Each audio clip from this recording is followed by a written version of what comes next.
Kung nung nakaraan nag-iyakan yung mga nasa minority na Senado dahil dun sa nilabas na video ni Senator Amy Marcos, ngayon naman ang pautot ng mga nasa minority, walk out. So hindi nila kinaya na makipagdebate sa majority, lalo na kay Senator Alan Peter Cayetano. Nag-walk out yung mga Tulonges. So pag sinabing minority, nandyan ngayon yung magkapatid na Tulfo. Andyan yung sila Kiko, si Tito, sila Lacson. So yung mga magagaling na senador na ibinoto ninyo, akala nila hindi sila kayang pataubin. Hindi nila kinaya si Alan Peter Cayetano, walk out ang kanilang ibinigay. So ito, panoorin po natin itong reaksyon dito tungkol sa pag-walk out nga nitong mga senador na to. At ano ba yung dahilan kung bakit sila nag-walk out at hindi nila kinaya yung mga kadebate nila dito sa issue na to. So ito, panoorin po natin, pero siyempre bago ang lahat, kung hindi ka pa nakasubscribe sa Makapili TV, baka naman pwedeng pakipindot po muna yung subscribe button at the same time palike na rin po ng video. Wala naman pong bayad yan, kaya pindot na. So ito, panoorin po natin. Sobrang pikon na pikon nila. Alam mo yon, pikon talo eh. Sobrang pikon nila. Umalis na lang sila bigla. Hindi nagpapaalam, walang ano. Sabi ko nga, anak naman ng weteng, oo. Ngayon, sasabihin ninyo, ibalik ang dignidad. Ibalik ang dignidad, ayaw ninyo makipag-argue na maayos. Hindi, kasi si Cayetano, napaka yung kanyang, kasi si Marcoleta yung nagbigay ng panukala. Ang si Cayetano ang nakikipagdebate doon sa minority. Away silang ganyan, di ba? Mahinahon si Senator Cayetano. Ganyan ho talaga yan eh. Mahinahon ho yan magsalita. Hindi ho yan yung palaban. Hindi po yan pagalit. Kasi nga, dahil nga po siya ay Christian, malumanay po siya. At syempre, galit na galit na. Galit na galit na. Sino ho? Yung nanlalaki lagi mata? Kala mo siga, pero yung siya'y natatalo na sa debate, aba, umiyak. Lumayas. Bira yan. O, pag sinabi natin umiyak, mga kababayan, it's not literal. Baka kasi sabihin nyo iba dyan, di naman umiyak eh. Oo, ibig sabihin ko na umiyak, napikon baga, natalo baga, at biglang tumakbo na, umalis na. Gagalit kayo kay Bato kasi tumatakbo siya. Kayo nga, argumento pa lang, tumatakbo na. Diba nakakahiya yan? Hindi, alam mo kung bakit, mga kababayan. Tama nga yung sinasabi ni Sino man nagsabi nun? Ewan ko kung si Marcoleta o si Senator Robby nagsabi nun. Sa ibang bansa, yung mga parliamentary nila, yung kanilang parliament, yung kanilang mga mambabatas, pag nagdebate, debate talaga eh. Ang sarap pakinggan eh. Kasi walang pikunan, debate lang. Ganun eh. Ganyan kasi alam mo, mga puti, mga prangka yan eh. Dito, nung nagde-debate na, naninigaw na si Kiko. Si Kiko Matching. Naninigaw na, nagtataas na ng mata. Tingnan ninyo dito yung double standard na ginagawa nitong mga minority. Pag sila, ayaw nila yung mga sinasabi ni Senator Amy. Kesyo unparliamentary daw, kesyo umaatake daw sa Senado, kesyo bastos daw. Pero yung paninigaw lagi ni Kiko, hindi nila pinupuna. Yan ang tinatawag na double standard. Kasi nga, kakampi nila. Pero saan ka... Yung pagiging double standard, nakukuha nila yung kay Bongbong Marcos eh. Double standard ang administrasyon ni Bongbong Marcos. Kaya yan ang sinusunod ngayon nitong mga nasa minority ngayon Especially yung mga galit na galit kay Bongbong Marcos. Yung mga utak sympathizer ng NPA. Diba? Ngayon, yung ginagawa nila ngayon, dahil nga hindi pabor sa kanila yung sitwasyon, kinokontra nila. Pero kung ibabalik rin mo yung sitwasyon yan at pabor sa kanila yung sitwasyon ngayon, malamang wala kang maririnig na reklamo sa mga minority ngayon. Pero saan ka nakakita na naninigaw na senador? Sana kung kasintalino mo si Miriam Defensor, okay lang. At sandali, chotomate ha. Yung mga sinisigawan ni Miriam Defensor, hindi yung senador ha. Yung mga guests. Okay? O yung mga resource person or yung mga pinasumpina nila. Yun ang sinisigawan niya. At saka during the what they call this, the impeachment trial, yun yung mga sinisigawan ni Miriam Defensor. Kasi yung mga abogadong bobo, ganun. Ganun, makikita niyo yan sa mga YouTube. Eto, ang sinisigawan ni Kiko, yung kapwa niya senador. Pero mas exciting sa ibang bansa, bukod sa sigawan, talagang nagkakapisikalan, nagkakasampalan, suntukan, tulakan, to the point nagbabatuhan pa ng mga kung ano na pwede lang makuha. So mas interesting yun. Dito sa atin, sigawan pa lang, alam niyo, masyadong nagiging emosyonal. Although si Robin Padilla medyo napikon dahil nasigawan nga ni Kiko Matsin. Pero may punto kasi dito sa Pilipinas parang wala pang senador na nanigaw ng kapwa niya senador. Although yung ngayon kay Miriam Defensor Santiago dahil laging mataas ang boses niya. Ang tinataas niya lang ng boses, yung mga resource person, mga bisita, mga ganyan. Never siya nagtaas ng boses sa kapwa niya senador. Alam mo yung parang brat? Hindi burat barat. Magkaiba po yung burat sa barat. Pero pwede na rin, mukhang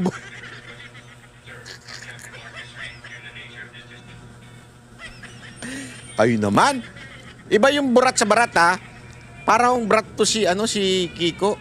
Pasigaw-sigaw, tapos nung natatalo na sa hindi, alam mo kasi ganito yan Dapat bilang senador, hindi ka naninigaw. Di ba? Makipagtalo ka, makipag-argue ka, kasi part yan ng isang malayang demokratikong bansa. Yung magdedebate kayo ng palagang kayo sa batas. Diba? Ganun dapat. Pero hindi Hindi ganun na nangyayari. Pag natatalo na yung minority, umiyak na, lumaalis na. Kumbaga rito dapat healthy conversation lang, healthy debate, healthy exchanging ng differences nila. Hindi yung tulad ng ginawa nila, parang alam niyo yung sa basketball nga, 'di ba? Nakakawalang respeto yung nagwo-walk out. Although mayroong reason, pero pagdating kasi sa Senado, kawalang respeto yung ginawa na magwo-walk out sila dahil meron lang silang disagreement dun sa issue, di ba? Medyo nakakadismayado yung ganun. Kaya magtataka ka talaga na bakit ganun? Bakit ganun itong mga ito na iyakin? Pikon, di ba? Magtataka ka talaga bakit may ganitong klaseng mga tao o mambabatas. Sana po, ako ito lang naturalmente na mayroong talagang ibang pananaw ang ibang tao. Kanya-kanya yan Okay lang yan. As long as a healthy debate is happening. As long as there is an healthy argument sa bawat isa. Because that's what we are expecting from you. If you do not argue at all, you are a stupid senator. Bakit? Ibig lang sabihin nun, oo ka lang ng oo, yes man ka lang. Hindi pwedeng ganun. Yun nga yun nangyari. Yun nangyari nung panahon ni Soto. Yes man lang sila ng yes man. Oo lang sila ng oo sa sinasabi ng presidente. Kaya nga mga kababayan, that is something na hindi dignity. Ngayon, may pumapalag na. Ang maganda kay Cayetano, kaya nga sabi ko doon sa aking post kagahapon deserving talaga si Cayetano maging Senate President. Bakit? He firmly stand on his ground, on his principle, and the principle of others. But in a very gentleman way. Plus, he is willing to compromise. Sometimes, he is willing to compromise para hindi nagkakagulo ang Senado. Which is good. Kasi remember, he is the Senate President not only of the majority but also of the minority. Kaya nga mapapansin nyo kahapon, di ba? Nung sinabi niyang pinakiusapan ko si Senator Amy na i-withdraw na lang instead of removing it from the record yung video niya. That's what you call peacemaker. Alam mo kung bakit? Tama Blessed are the peacemaker for there is the kingdom. Ang isinasabuhay niya. As much as he can compromise and allow things na maging peaceful, gagawin niya. But on this time, on this situation, yung kahapong nangyari na panukala o yung emosyon ni Marcoleta na payagan bumoto yung mga absent, ay dahil at ito'y pinanyang pinanindigan. Di ba? Ngayon, ang tanong ng iba, bakit ba kasi pinagpipilitan yan? May humirit na senador. Yan yung yung isa sa mga main reason kung bakit nag-walk out yung itong mga minority. So, hindi ayaw nilang baguhin yung rules nila na pwedeng bumoto through teleconference or through Zoom meeting yung mga senador na wala sa session. Siyempre, nandyan na si Senator Bato de la Rosa dahil nga nagtatago na ngayon dahil nga pinahanap ni Bongbong Marcos. Tapos ngayon may mga senador na kinasuhan sa ombudsman na malaki yung tsansa na may kukulong. So mababawasan po talaga yung nasa majority. Although hindi nila makukuha yung bilang na 13 para mapalitan yung leadership, pero pagdating na sa mga botohan, pagdating sa mga sensitibong mga motion, mga batas, is kumbaga magiging liamado yung minority dahil 11 sila ngayon, tapos 12 yung present, physical present yung nagananda sa Senado. So kung mababawasan pa ng mga ilang senador na makukulong, so isa lang ang lamang ng majority. Kung mababawasan pa sila, so lalamang na yung minority. So yung magiging konteksto ng Senado, instead na yung majority yung may hawak ng beat, hawak na ngayon ng minority. So talagang unusual yung mangyayari dito. Na senador doon at sinabing, dahil ba makukulong na yung inyong dalawang kasamahan? Precisely! That's the point! Precisely! And you should not be ashamed of that. Tama yun! Bakit? Because we all know this government is using politics para lang ikulong yung mga senador na lumalaban. Remember, this is the plan.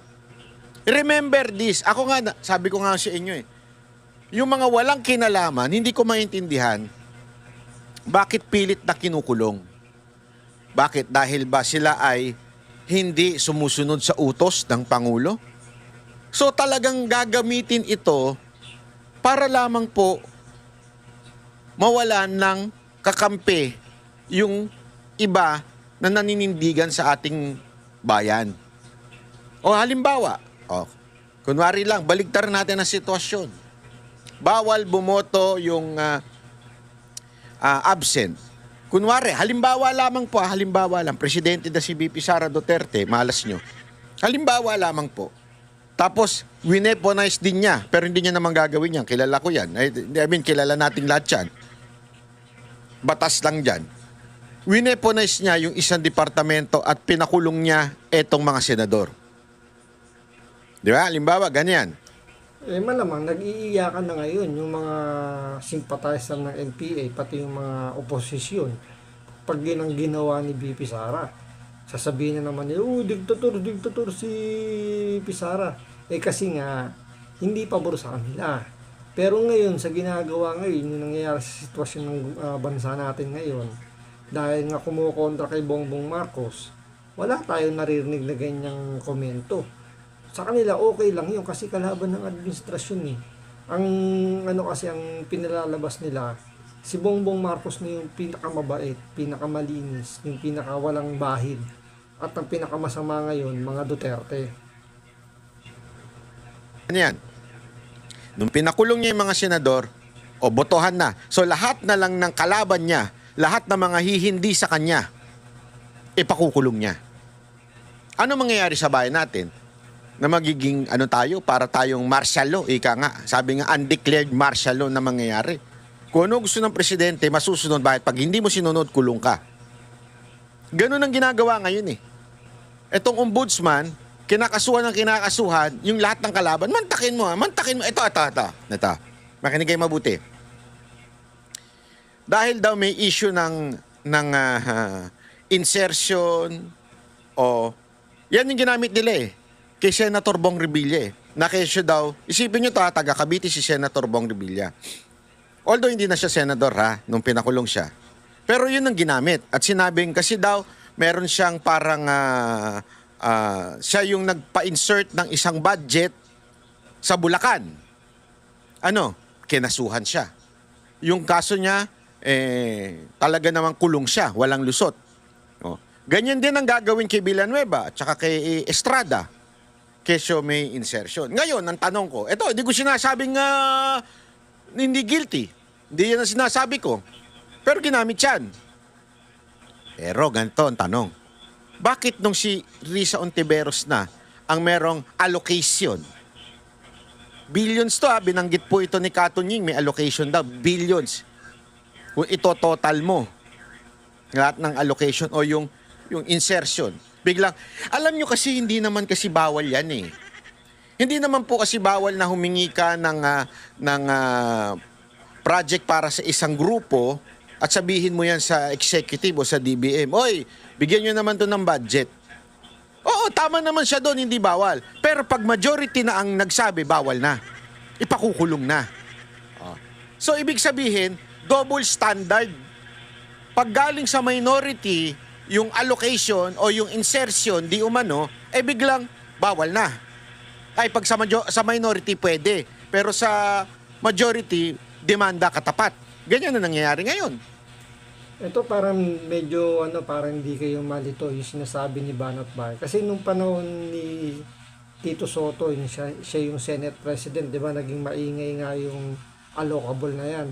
So, pagdating sa majority, yung panahon ni Tito Soto, hindi masama yung insertion kasi ina-allowed daw yun. Pero nung sila Jingo yung nakitaan, yung time na yun na meron din silang insertion, hindi daw insertion yun, allocable naman yun. So, pinasama nila yung term pagdating sa minority nung time na yun nakasama si Jinggoy. Kaya ang pinakakasuhan lang, eto sila Jinggoy. Pero yung majority na may insertion na allowed daw, nakasama si Ontiveros, hindi nakasuhan yun. So, yung pagiging double standard, na ngayon, yun ang ginagamit ngayon ni Boying Remulla para gipitin ngayon itong sila Villanueva at si Jinggoy pagdating nga dito sa insertion. May insertion na ngayon yung dalawa at yun yung pinasama nilang term para makasuhan nga yung dalawa. Di ba? Kasi wala namang proof na talagang tumanggap si Revilla, tumanggap si Chis Escudero, si Jinggoy.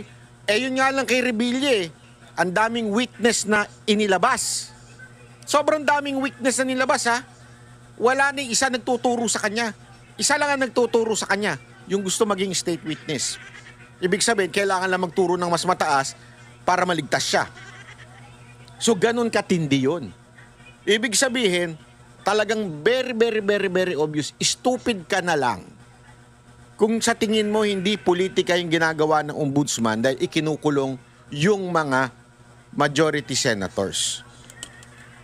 So, lahat ngayon nasa mainstream media, yan, stupid. Yung mga sympathizer ng NPA, yung mga dilawan, pinklawan, at yung mga tangalista, yung mga stupid na sinasabi lang nila, hindi talagang may ginawa raw na mali yung mga senador na yan, kaya kinakasuhan. Pero hindi nila nakikita kung sino-sino yung mga kinakasuhan. Tanungin nyo, meron ba nakasuhan na kontraktor na? Meron na ba na ipakulong na kontraktor sa mga bilibid? Wala pa, di ba?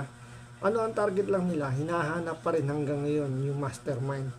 Although medyo doon lang napupunta na, iipit doon na kinukuha agad yung pinaka-mastermind, pero nakakalimutan nila yung mga galamay na kumita doon sa flood control na hindi pa rin ngayon na ipakukulong.